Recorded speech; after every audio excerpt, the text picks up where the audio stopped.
Hello दोस्तों, जय हिंद, वंदे मातरम, जय जवान, जय किसान, जय विज्ञान। तो कैसे हैं आप सब? उम्मीद है अच्छे होंगे, आपका परिवार भी अच्छा होगा। देखिए धीरे धीरे ठंडी बढ़ रही है, तो आप ठंडी के चलते आप परेशान मत होइएगा। और आप अपने आप को और अपने परिवार में छोटे छोटे बच्चों को ठंडी में ज़रूर ख्याल रखिएगा उनका। ठंडी से बचाइएगा उनको, क्योंकि इस समय बहुत तेज़ बुखार चल रहा है। जैसे कि डेंगू बुखार है, ये बहुत तेज़ी से फैल रहा है। जैसे एक बार कोरोना शुरू हुआ था तो बहुत तेज़ी से फैल रहा है, तो इसी तरह ये भी जो है धीरे धीरे बहुत तेज़ी से फैल रहा है। तो इस चीज़ का विशेषकर ध्यान दीजिएगा आप लोग। जी हाँ, क्योंकि सेहत है तो सब कुछ है। वो कहते हैं ना कि हेल्थ इज़ वेल्थ होता है।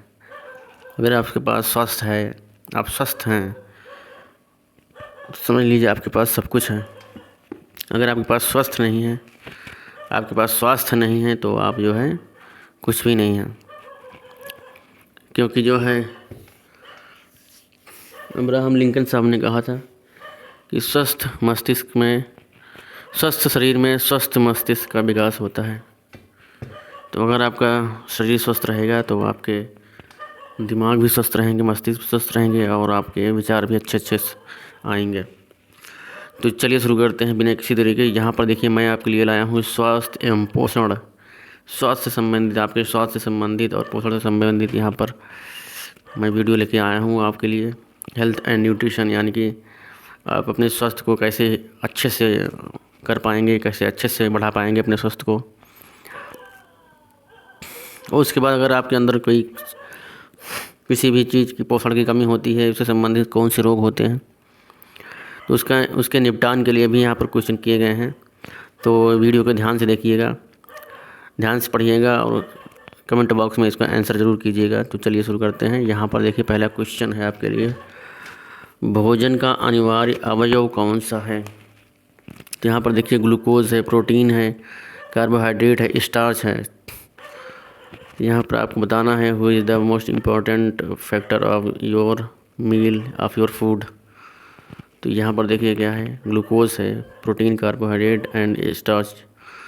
अब स्टार्च को हिंदी में मंड कह सकते हैं, बाकी ग्लूकोज को ग्लूकोज ही बोलेंगे हिंदी में। अंग्रेजी में भी बोलते हैं वही चीज़, प्रोटीन को प्रोटीन ही बोलेंगे अंग्रेजी में, कार्बोहाइड्रेट को कार्बोहाइड्रेट ही बोलेंगे अंग्रेजी में। तो यहाँ आपको बताना है, फटाफट आंसर कीजिए इसका, इसमें कौन सा अनिवार्य तत्व है। चलिए बताइए। तो यहाँ पर देखिए इसमें अनिवार्य तत्व आप समझिए इसमें है क्या है, इसमें है कार्बोहाइड्रेट है। तो इसमें कौन सा है, कार्बोहाइड्रेट। तो चलिए यहाँ देखिए कार्बोहाइड्रेट जो होता है आपकी विकास, शरीर के विकास के लिए और उसके बाद एनर्जी के लिए बहुत ही आवश्यक होता है कार्बोहाइड्रेट। तो यहाँ पर देखिए अगला क्वेश्चन है, निम्नलिखित में कौन मानव शरीर में ईंधन का कार्य करता है?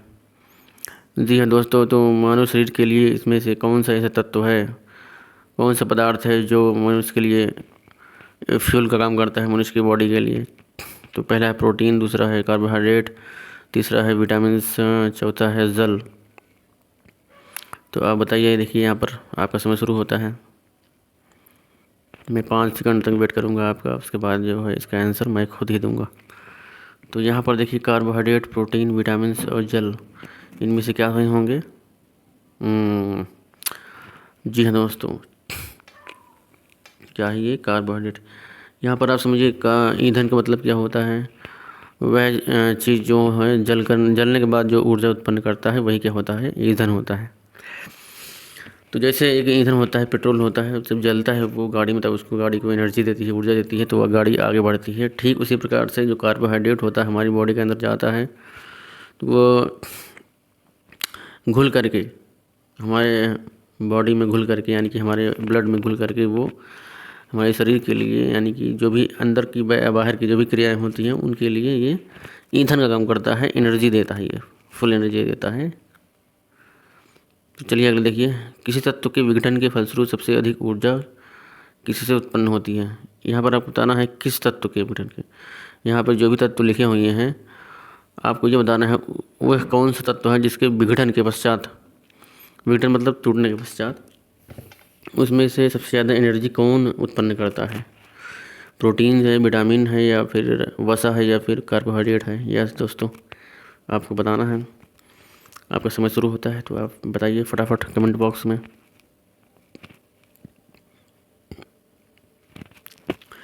जी हाँ दोस्तों, तो आप जो है आपका समय ख़त्म हुआ।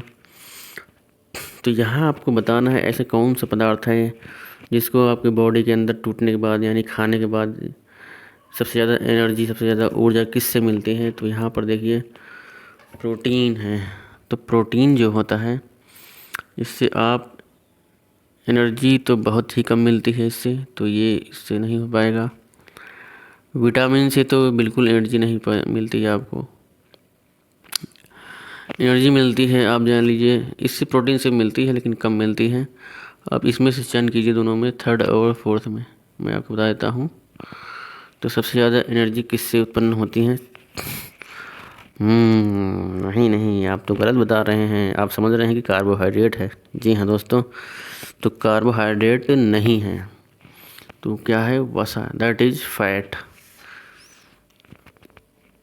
जी दोस्तों, जो फैट होता है इससे बहुत ही ज़्यादा एनर्जी मिलती है लेकिन तुरंत नहीं मिलती है।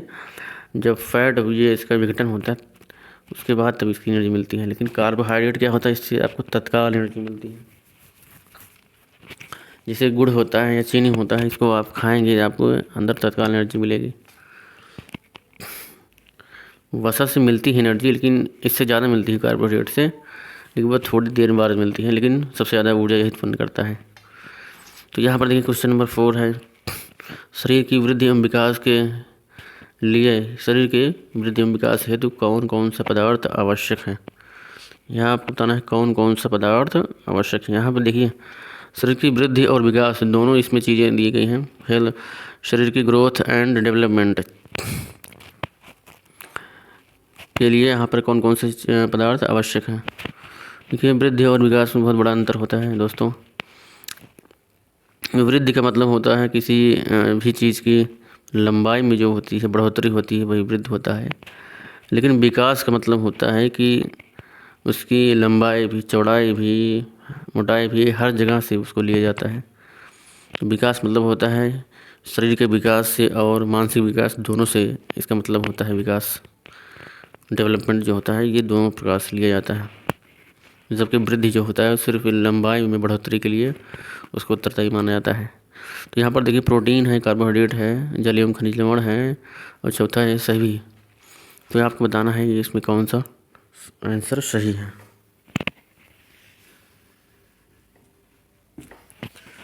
जी हाँ दोस्तों, आपने सही गेस लगाया। आपने सही गेस लगाया है, वही उत्तर सही है इसका जो आप सोच रहे हैं। तो आप सोच रहे हैं इसका कुछ आंसर नंबर 4 सही है, तो सभी। जी हाँ दोस्तों, प्रोटीन, कार्बोहाइड्रेट, जल एवं खनिज लवण, वसा, ये सब आपके शरीर की वृद्धि और विकास के लिए बहुत ही इंपॉर्टेंट है। अगर इसको आप बराबर मात्रा में यानी कि संतुलित मात्रा में लेते रहेंगे पर डे, रोज़ के रोज़, तो आपका शरीर स्वस्थ रहेगा, मस्त रहेगा, चुस्त रहेगा, फुर्त रहेगा। आगे मैं उससे क्वेश्चन बताऊंगा कि वसा से कितना ऊर्जा मिलती है, कार्बोहाइड्रेट कितना ऊर्जा मिलती है, और प्रोटीन से कितना ऊर्जा मिलती है, ये मैं आपको बताऊंगा आगे चल के। तो देखिए वीडियो को बहुत ध्यान से देखिएगा। तो ये है आपका 5वां क्वेश्चन, शरीर में कोशिकाओं का व ऊतकों का निर्माण किसके द्वारा होता है। शरीर में आपकी जो बॉडी होती है उसके अंदर जो सेल्स होती हैं, टिश्यूज, उसका निर्माण किसके द्वारा होता है। तो प्रोटीन से, विटामिन से, खनिज लवण, कार्बोहाइड्रेट किसके द्वारा होता है, आपको ये चीज़ बताना है। आपको फटाफट बताइए आप कमेंट बॉक्स में। तो यहाँ पर देखिए प्रोटीन से, विटामिन से, खनिज लवण और जल और कार्बोहाइड्रेट। तो किससे होता है। जी हाँ दोस्तों, तो यहाँ पर देखिए इसका सही आंसर है प्रोटीन से होता है। किससे होता है, प्रोटीन से। जी हाँ दोस्तों, जो छोटे बच्चे होते हैं, हाँ जी हाँ, चाहे शिशु हो चाहे और थोड़ा बड़े मान लीजिए, जो भी बच्चे होते हैं उनके लिए प्रोटीन बहुत ही ज़्यादा इम्पोर्टेंट होता है। क्योंकि वो क्या है, वो ग्रोथ पीरियड में रहते हैं। तो किसी भी बच्चे का जो ग्रोथ पीरियड होता है वो आप जानिए 0 से लेकर 18 साल तक होता है। तो इस बीच में जो है 0 से लेकर 12 साल तक बहुत तेज़ी से ग्रोथ होता है। तो उसके लिए बच्चों के लिए तो उनमें क्या होता है, कोशिकाओं का निर्माण बहुत तेज़ी होता है, ऊतकों का निर्माण बहुत तेज़ी होता है। तो उनके लिए प्रोटीन का होना उनके अंदर बहुत ही आवश्यक होता है। और ये प्रोटीन्स किससे मिलता है? जब बच्चा माँ के पेट में रहता है तो माँ को दिया जाता है, माँ को लेना चाहिए। प्रोटीन्स, विटामिन, खनिज लवण, कार्बोहाइड्रेट, ये सब उसको बराबर मात्रा में लेना चाहिए। लेकिन जब बेबी जो होता है वो माँ के पेट से बाहर जाता है तब उसके लिए भी बहुत ही आवश्यक होता है प्रोटीन। शुरुआत के में साल भर जान लीजिए आप, वो तो माँ का दूध पीता है और बाहर से कुछ भी आप उसको थोड़ा मोड़ा करके दूध में कुछ डाल के पिला सकते हैं। तो ये बहुत ज़रूरी होता है उसके लिए, छोटे बच्चों के लिए। क्योंकि उसका क्या होता है, जो बच्चे होते हैं 0 से लेकर 12 साल तक बहुत तेज़ी से ग्रोथ करते हैं। तो उनके लिए बहुत ही आवश्यक होता है प्रोटीन। तो चलिए देखते हैं इसमें कौन सा ऑप्शन सही है। पहला ऑप्शन सही है, तो प्रोटीन इसका आंसर सही है। चलिए क्वेश्चन नंबर अगला देखिए। रोगों से लड़ने की क्षमता प्रदान करने वाला तत्व कौन सा है? ऐसा कौन सा तत्व है जिससे आपके अंदर रोगों से लड़ने की क्षमता प्रदान करता है? आपको उसको बताना है। तो यहाँ पर देखिए है, नंबर 1 है विटामिन्स, नंबर 2 है प्रोटीन्स, नंबर 3 है कार्बोहाइड्रेट, नंबर 4 है वसा। आपको बताना है रोगों से लड़ने की क्षमता कौन प्रदान करता है।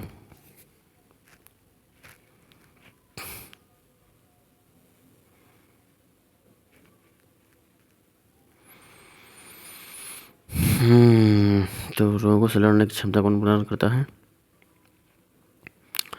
जी हाँ दोस्तों, तो इसमें कौन सा है रोगों से लड़ने की वाली क्षमता प्रदान करता है? वो होता है प्रोटीन्स। वो क्या होता है? प्रोटीन्स होता है जी दोस्तों। चलिए अगले देखिए क्वेश्चन नंबर 7 है। शरीर के विभिन्न प्रकार के रोगों से सुरक्षा करने वाला पोषक तत्व कौन सा है? विभिन्न प्रकार के रोगों से सुरक्षा प्रदान करने वाला कौन सा तत्व है? तो प्रोटीन है, विटामिन है, खनिज लवण है, जल और कार्बोहाइड्रेट है। तो ये आप क्वेश्चन आपके लिए बहुत सही है, क्योंकि आप बिना इसको आंख बंद कर भी मार देंगे। इसमें कौन सही है? रोगों से लड़ने की क्षमता सुरक्षा कौन प्रदान करता है आपको? विटामिन्स। कौन सा है? विटामिन्स। तो इसका ऑप्शन नंबर 2 सही है। देखिए आपको बताना है विटामिन्स जो है कितने प्रकार के होते हैं मुख्यतः। कमेंट बॉक्स में आपको लिखना है। और आपको ये बताना है जल में घुलनशील विटामिन कौन है और वसा में घुलनशील विटामिन कौन से हैं। सही पकड़े हो। गई भैंस पानी में भैया, गई भैंस पानी में। चलिए अगले देखते हैं। तो इसका क्वेश्चन आंसर नंबर 2 सही है, विटामिन्स। चलिए आगे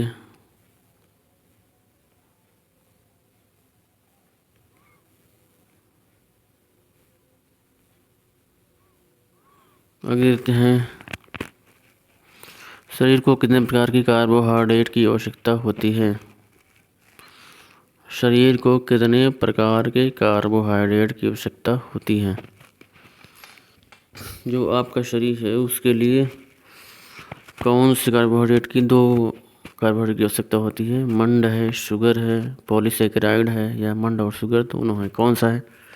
आपको इसको बताना है। तो जी हाँ दोस्तों, मुझे पता था आपको नहीं आता, इसलिए मैं इसका आंसर बता दे रहा हूँ। तो जो विशेष प्रकार की आवश्यकता होती है कार्बोहाइड्रेट की, वो आपके शरीर के लिए यानी हमारे शरीर के लिए वो मंड है, यानी स्टार्च, और शुगर यानी कि दोनों होती हैं। स्टार्च और शुगर ये दोनों होती हैं, बेहद आवश्यक होती हैं।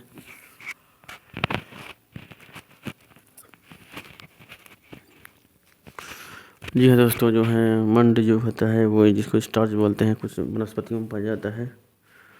शुगर भी तो वनस्पतियों में पाया जाता है। ज़्यादातर शुगर जो होता है वो खाद्य पदार्थों में पाया जाता है। तो ये एक लिमिट के अंदर दोनों ही हमारे शरीर की आवश्यकता होती है। अगर लिमिट से ज़्यादा कुछ भी आप टेकअप करेंगे, कुछ भी लेंगे तो आपके शरीर के लिए हानिकारक होगा।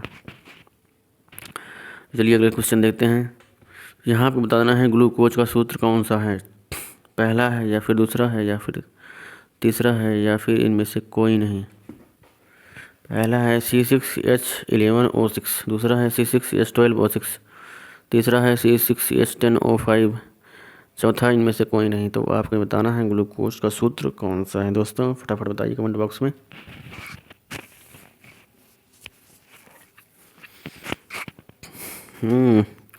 कन्फ्यूज आ गए क्या?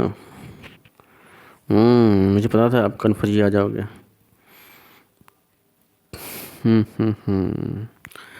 चलिए हम बता देता हूँ इसका आंसर कौन सा है। इसका आंसर है ऑप्शन नंबर आपका दूसरा आंसर है C6H12O6, यानी कार्बन का 6 परमाणु है इसमें और हाइड्रोजन का 12 है और ऑक्सीजन का 6 है।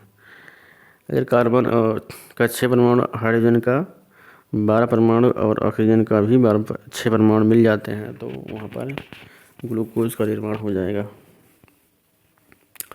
चलिए अगले देखते हैं। प्रश्न नंबर 10 है, गन्ने में कौन सा कार्बोहाइड्रेट पाया जाता है। तो आपको बताना है गन्ने में कौन सा कार्बोहाइड्रेट पाया जाता है। यहाँ पर देखिए थोड़ा लिखावट में गड़बड़ी हो गई है तो इसलिए मैं आपको उसको करेक्ट करके बोल रहा हूँ। गन्ने में कौन सा कार्बोहाइड्रेट पाया जाता है, कह सकते हैं आप कौन सा शुगर पाया जाता है। जो शुगर केन होता है उसमें कौन सा शुगर पाया जाता है, तो सुक्रोज है, फ्रक्टोज है, लैक्टोज है या फिर पोन्टोज है। इनमें से कौन सा शुगर पाया जाता है, कौन सा कार्बोहाइड्रेट पाया जाता है, आपको इसमें बताना है। जी हाँ दोस्तों, तो आपका टाइम शुरू हो गया। सुक्रोज है कि फ्रक्टोज है या फिर लैक्टोज है या फिर पेंटोज है। जी हाँ दोस्तों, तो यहाँ पर देखिए इसमें कौन सा है, इसमें है सुक्रोज। इसमें कौन सा है, सुक्रोज, यानी जो शुगर केन होता है उसमें सुक्रोज नामक कार्बोहाइड्रेट या फिर कह सकते हैं आप शुगर उसमें पाया जाता है, इसलिए वो मीठा है, बहुत ही मीठा लगता है।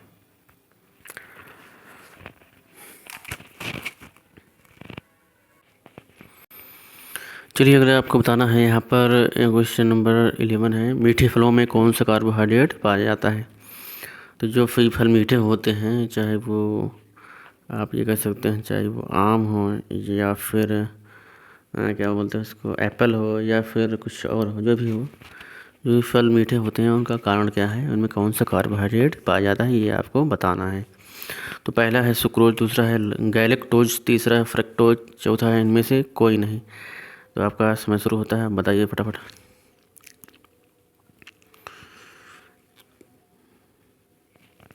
जी हाँ दोस्तों, जो यहाँ पर देखिए जो सुक्रोज पहला है ये तो इसमें वो तो गन्ने में चला गया, वो भी किस में चला गया, गन्ने में।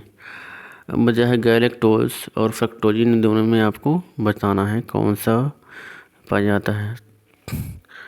तो जी हाँ दोस्तों, इसमें कौन सा है, फ्रक्टोज। कौन सा है, फ्रक्टोज। आप इस तरह से याद कर लीजिए, कभी नहीं भूलेंगे आप।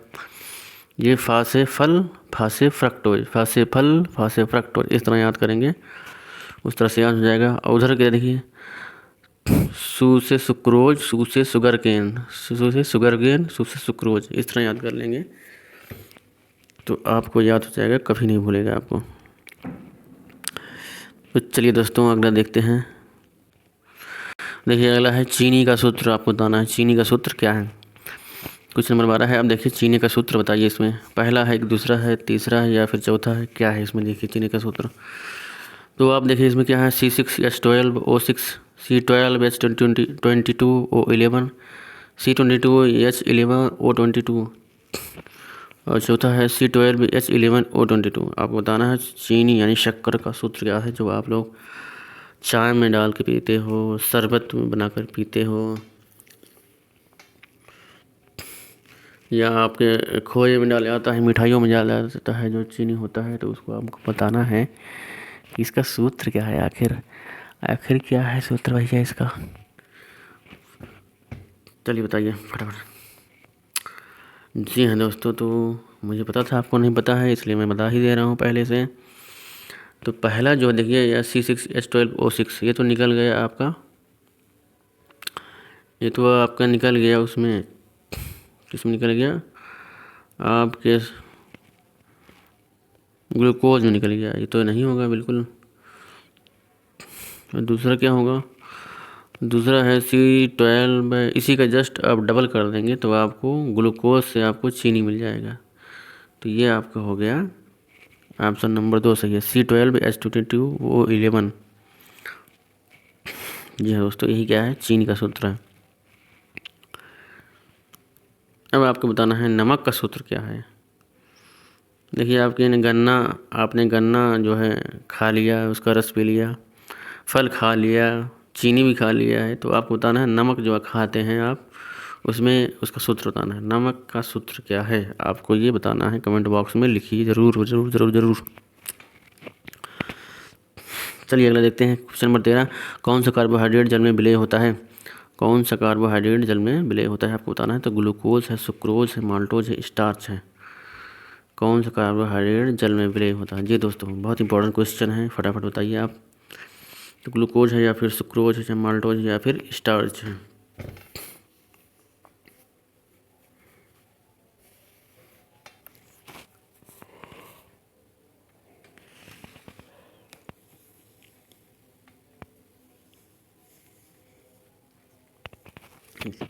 जी दोस्तों, तो आपका समय ख़त्म हो गया। तो यहाँ पर देखिए जो ग्लूकोज होता है वो जल में विलय होता है। वैसे आप देखते हैं जो आप ग्लूकोन डी वगैरह पीते हैं वो क्या ग्लूकोज का ही रहता है, पाउडर रहता है, तो आप जल में घोल के उसको ही पीते हैं। तो वही इसका ऑप्शन नंबर पहला सही है, ग्लूकोज। वैसे इसमें थोड़ा थोड़ा माल्टोज तो नहीं, सुक्रोज भी नहीं, थोड़ा थोड़ा रहता है। जी हाँ दोस्तों, तो सही सही इसका आंसर क्या है, ग्लूकोज है। चलिए अगला देखिए, कौन सा कार्बोहाइड्रेट जल में अविलेय यानी घुलनशील होता है, अघुलनशील होता है। आपको बताना है इसमें कौन सा है, सुक्रोज है, फ्रक्टोज है या फिर सेलुलोज है। जी हाँ, आप तो इसको बता सकते हैं। तो आपको बताना है who is one of their in water soluble, sucrose, fructose या फिर सेलुलोज। इनसोल्यूबल रहेगा। तो आपको बताना है कौन सा ऐसा जो कार्बोहाइड्रेट जो जल में अविलेय होता है, अघुलनशील होता है। ठीक है, आपको नहीं पता, मुझे पता है, तो वह मैं बता दे रहा हूँ। यहाँ पर देखिए ये क्या है, सेलुलोज है। सेलुलोज जो होता है जल में वो अघुलनशील होता है। यहाँ पर देखिए मैंने बताया है आपको कि जो सुक्रोज और फ्रक्टोज होता है पहले वाले क्वेश्चन में, 13वें वाले क्वेश्चन में, तो सबसे ज़्यादा विलय कौन होता है, ये ग्लूकोज होता है। तो सुक्रोज और माल्टोज ये थोड़ा थोड़ा विलय होते हैं, बहुत ज़्यादा आप नहीं कह सकते हैं। सुक्रोज और फ्रक्टोज भी क्या है, इसलिए जो है इसमें आपका सेलुलोज सबसे सही आंसर है। तो अगला देखिए आप जो है, अगला क्वेश्चन 15वां है, पादपों मतलब क्या होगा, प्लांट और एल्गी की कोशिका भित्ति जो होती है वो किस कार्बोहाइड्रेट की बनी होती है। मोस्ट इम्पॉर्टेंट क्वेश्चन जान लीजिए आप, कि जो होती है पादपों और शैवाल की जो कोशिका भित्ति होती है, उनकी कोशिकाओं की कोशिका भित्ति होती है किस कार्बोहाइड्रेट की बनी होती है, आपको बताना है। तो स्टार्च की बनी होती है, सेल्यूलोज की बनी होती है, या काइटिन की बनी होती है, या ग्लाइकोजन की बनी होती है, आपको बताना है। इसमें बहुत मोस्ट इम्पॉर्टेंट क्वेश्चन है, ये लगभग सभी एग्ज़ाम में पूछा जा सकता है। आप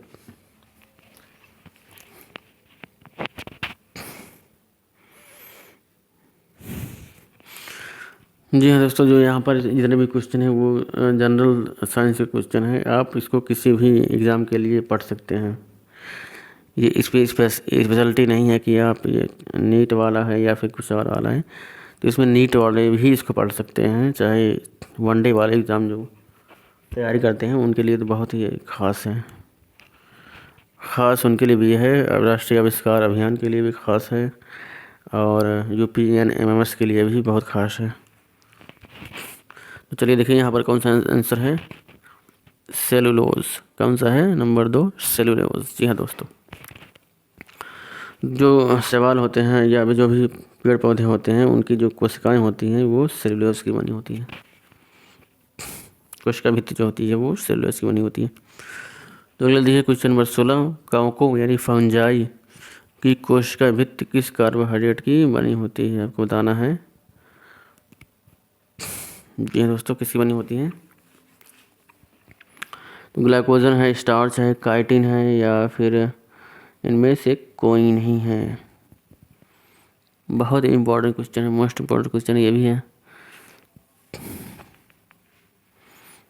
तो आपको बताना है इसमें। तो चलिए ठीक है, आपको नहीं पता है, हम बता दे रहे हैं। तो यहाँ पर क्या है, काइटिन। काइटिन जो होती है वो जो कवक होती है उनकी कोशिका भित्ति, जो सेल वॉल होती हैं, कोशिका भित्ति जो होती है वो काइटिन की बनी होती है। ये क्वेश्चन नंबर 17 है आपका। स्टार्च यानी कि मंड किन किन खाद्य पदार्थों में पाया जाता है? जो मंड होता है वो आपको बताना है किन किन भोज्य पदार्थों में पाया जाता है। आलू, चावल, गेहूँ, अनाज, मक्का, जौ, बाजरा, गन्ना, वाफल, चीनी, इनमें से कोई नहीं। कौन सा है आपको बताओ। जी हाँ दोस्तों, तो यहाँ पर देखिए, आपको बताना है कमेंट बॉक्स में क्या चीज़ है इसका आंसर। ये चलिए हम बता दे रहे हैं। तो इसमें ऑप्शन नंबर पहला सही है। तो जो स्टार्च होता है मंड, वो आलू में पाया जाता है, चावल में, गेहूं में, अनाज में, मक्का में, जौ में, बाजरा में, इस सब में क्या पाया जाता है? स्टार्च पाया जाता है, मंड पाया जाता है। तो चलिए आपके लिए एक क्वेश्चन है कि जो स्टार्च होता है उसका पाचन अपने शरीर में कहाँ पर होता है, यानी किस अंग में होता है? हमारे शरीर के किस अंग में स्टार्च का पाचन होता है?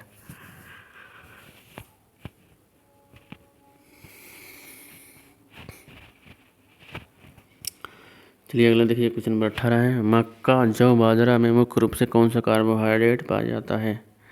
फ्रक्टोज है, सुक्रोज है, माल्टोज है, या फिर पेंटोज है? आपको क्या बताना है?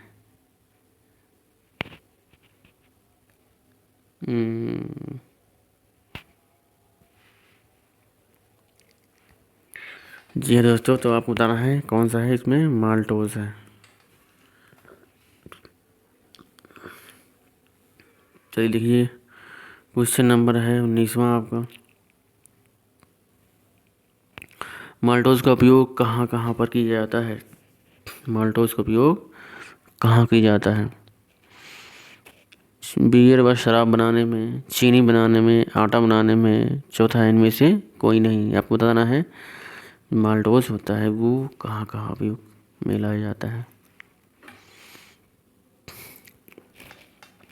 तो आपकी जानकारी मैं बता दूं, जो माल्टोज होता है वो जौ, बाजरा, मक्का, इस प्रकार के पेड़ पौधों के अंदर पाया जाता है। इसलिए जो है उनके जो फल होते हैं उनको बड़ी मात्रा में बियर और शराब बनाने में उनका उपयोग किया जाता है। तो इनका उपयोग पहला आंसर, इसका आंसर कौन सा सही है?